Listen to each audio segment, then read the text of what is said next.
આખા દિવસમાં કઈ કઈ ઘટનાઓ બની અને શું સમાચાર હતા એ જાણવા અને જોવા માટે તમારે ટીવી જોવાનું કોઈ જ કામ નથી અને છાપું વાંચવાનું પણ કામ નથી. આ એક વિડીયો જોઈ લેશો તો આખા દિવસમાં કઈ કઈ ઘટનાઓ બની ને એ બધી જ તમને ખબર પડી જશે. શરૂઆત આપણે અમદાવાદથી કરીએ. અમદાવાદમાં જે કાંકરિયા કાર્નિવલ યોજાયો હતો તેને રદ કરી દેવામાં આવ્યો છે, કારણ કે ગઈકાલે રાત્રે પૂર્વ પ્રધાનમંત્રી મનમોહન સિંહનું નિધન થઈ ગયું હતું અને એના કારણે 7 દિવસનો રાષ્ટ્રીય શોક જાહેર કરવામાં આવ્યો છે. આ જ કારણે જે કાંકરિયા કાર્નિવલ છે તે તો રદ થઈ જ ગયો છે, પણ અમદાવાદમાં જે ફ્લાવર શો યોજાવાનો હતો તેને પણ મોકૂફ રાખવામાં આવ્યું છે અને કહેવાઈ રહ્યું છે કે 3 તારીખ પછી આ જે ફ્લાવર શો છે એ લોકો માટે ખુલ્લો મુકાશે. આજે તમારા ગામમાં વરસાદ પડ્યો કે નહીં? કારણ કે રાજ્યમાં 2 દિવસ ભારે વરસાદની આગાહી કરવામાં આવી છે અને આજથી આખા રાજ્યમાં જે વાતાવરણ છે એ વાદળછાયું થઈ ગયું હતું અને ગઈકાલે રાતથી જ અમુક ભાગોમાં વરસાદી ઝાપટા પણ જોવા મળ્યા હતા. એટલું જ નહીં, આજે સવારે જે છે ધુમ્મસ પણ વધી ગઈ હતી ને વિઝિબિલિટી ઘટી ગઈ હતી અને આ સિવાય બીજા ઘણી જગ્યા પર વરસાદ પણ થયો છે, જેને કારણે ખેડૂતોને ભારે નુકસાન થયું છે. એટલા માટે એવું કહેવાય રહ્યું છે કે હજુ પણ 28 તારીખ સુધી ભારે વરસાદ પડવાની આગાહી છે. એટલું જ નહીં, એ બાદ જે છે જોરશોરની ઠંડી પણ નીકળશે. એટલે જે તમે રેઇનકોટ કાઢ્યો છે એ તો તમારી પાસે સાચવીને રાખજો 2 દિવસ, અને એના પછી જે સ્વેટર છે એ પહેરવાનો વારો આવશે. આ બધા વચ્ચે હું તમને ક્રિકેટના સમાચાર આપી દઉં કે અત્યારે જે બોર્ડર ગાવસ્કર ટ્રોફી રમાઈ રહી છે તેની 4થી ટેસ્ટ મેચ રમાઈ રહી છે અને એ ટેસ્ટ મેચમાં ઓસ્ટ્રેલિયાની ટીમ ઇન્ડિયા પર ભારે પડતી દેખાય છે, કારણ કે આજે ટીમ ઓસ્ટ્રેલિયા જે છે એને 474 રન બનાવ્યા હતા અને તે ઓલ આઉટ થઈ હતી. તેની સામે ટીમ ઇન્ડિયાએ 164 રન બનાવ્યા છે અને 5 વિકેટ પડી ગઈ છે. એટલે કે ટીમ ઇન્ડિયા અત્યારે 310 રનથી પાછળ ચાલી રહી છે અને જો આવી જ રીતે ચાલશે તો એવું લાગી રહ્યું છે કે આ જે 4થી ટેસ્ટ મેચ છે એ પણ ટીમ ઇન્ડિયા હારી જશે.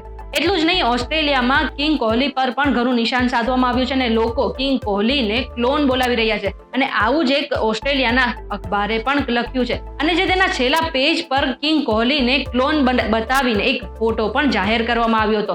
આ બાબતે તમારું શું કહેવું છે? તો ગુજરાત તરફ પાછા વળીએ તો એ તો તમને ખબર જ છે કે આજે સલમાન ખાનનો એટલે કે ભાઈજાનનો જન્મદિવસ છે અને વડોદરામાં 3-4 લોકોએ જે ભાઈજાનનો જન્મદિવસ હતો તેને લઈને જાહેરમાં ઉજવણી કરી હતી અને લાઉડ સ્પીકરનો ઉપયોગ કરીને ગીતો પણ વગાડ્યા હતા.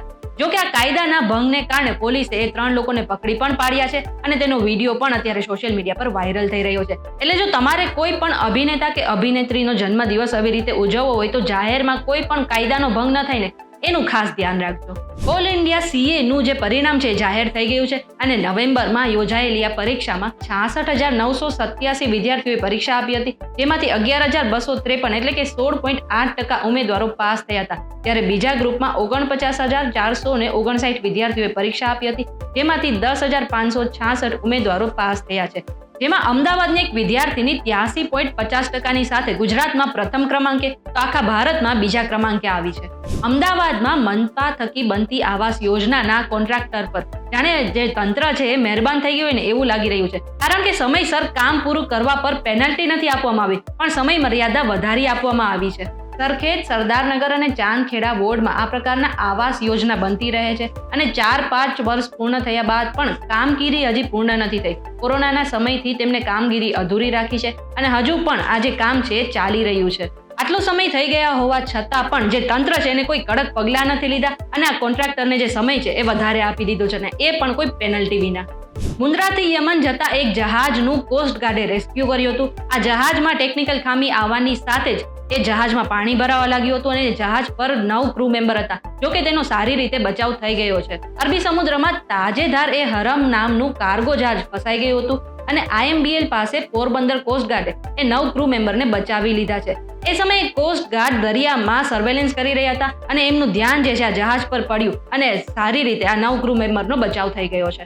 હવે જો તમે ફરવાનું વિચારી રહ્યા છો ને તો અત્યારે કાશ્મીર જવાનો બેસ્ટ સમય છે, કારણ કે અત્યારે ત્યાં ઘણી હિમવર્ષા પણ થઈ રહી છે અને ઘણા પ્રવાસીઓ ત્યાં ફરવા પણ જઈ રહ્યા છે અને સાથે જ કાશ્મીરમાં ચિલ્લાએ કલાન પણ શરૂ થઈ ગયું છે. આજે ચિલ્લાએ કલાન છે 30 જાન્યુઆરી સુધી ચાલશે અને આજે 40 દિવસનો સમય છે ને એ કાશ્મીરમાં સૌથી ઠંડો સમય માનવામાં આવે છે અને આ 40 દિવસમાં સૌથી વધારે હિમવર્ષા પણ ત્યાં થાય છે. એટલે જો તમને બરફ જોવાનો શોખ છે અને બરફમાં રહેવાનો શોખ છે ને તો અત્યારે કાશ્મીર જવો બેસ્ટ સમય છે. એટલું જ નહીં, 30 જાન્યુઆરી પછી 20 દિવસ ચિલ્લાએ ખુર્દ કહેવામાં આવે છે. એ સમયે પણ કાશ્મીરમાં સારી એવી ઠંડી હશે અને એ પછીના 10 દિવસ ચિલ્લાએ બચ્ચા કહેવામાં આવે છે. એટલે કે તમે ફેબ્રુઆરી સુધી કાશ્મીરમાં આરામથી ફરી શકો છો.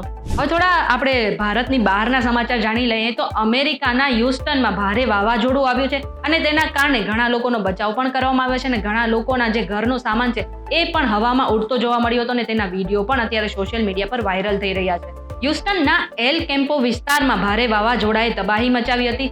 લોકોના ઘરના જે કાચ ને બારી અને દરવાજા હતા એ પણ તૂટી ગયા હતા અને જે બહાર વસ્તુઓ હતી એ પણ હવામાં ઉડવા લાગી હતી.